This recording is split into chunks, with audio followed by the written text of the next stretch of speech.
अख्ख्या महाराष्ट्राला हादरवणारी घटना आज बारामतीमध्ये अनपेक्षितरित्या घडली. जेव्हा बारामती पंचायत समितीच्या निवडणुकीच्या प्रचारासाठी मुख्यमंत्री अजित पवार हे बारामतीकडे येण्यास निघाले.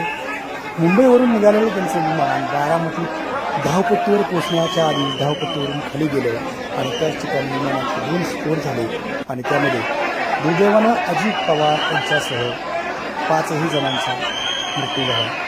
या घटनेनं संपूर्ण महाराष्ट्रच नाही तर भारत देश हादरला. या निमित्तानं आंध्र प्रदेशचे मुख्यमंत्री त्याचबरोबर इतरही झालेल्या विमान दुर्घटना या सगळ्या दुर्घटना महाराष्ट्राच्या आणि राज्याच्या पुन्हा एकदा आठवणीत आल्या.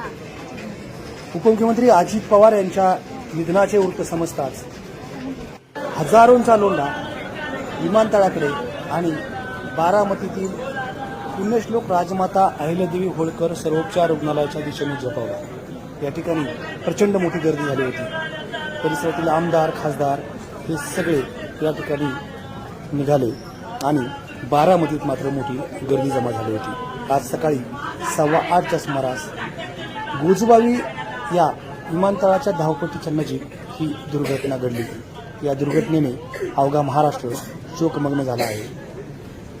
अत्यंत झपाटून काम करणारा नेता, पहाटेपासून काम करणारा नेता अशी अजित पवारांची ओळख होती. आपण जो शब्द देतो तो तोलतो असे सांगणारे अजित पवार आता मात्र महाराष्ट्राच्या वाट्याला येणार नाही.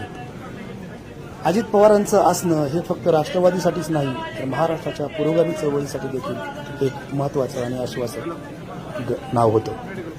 अजित पवार यांच्यासारखा अत्यंत झपाटून काम करणारा उभा महाराष्ट्र माहिती असणारा नेता दुसरा नाही आणि त्यामुळेच महाराष्ट्रात अजित पवार यांच्या निधनानंतर मोठी हळहळ व्यक्त केली जात आहे.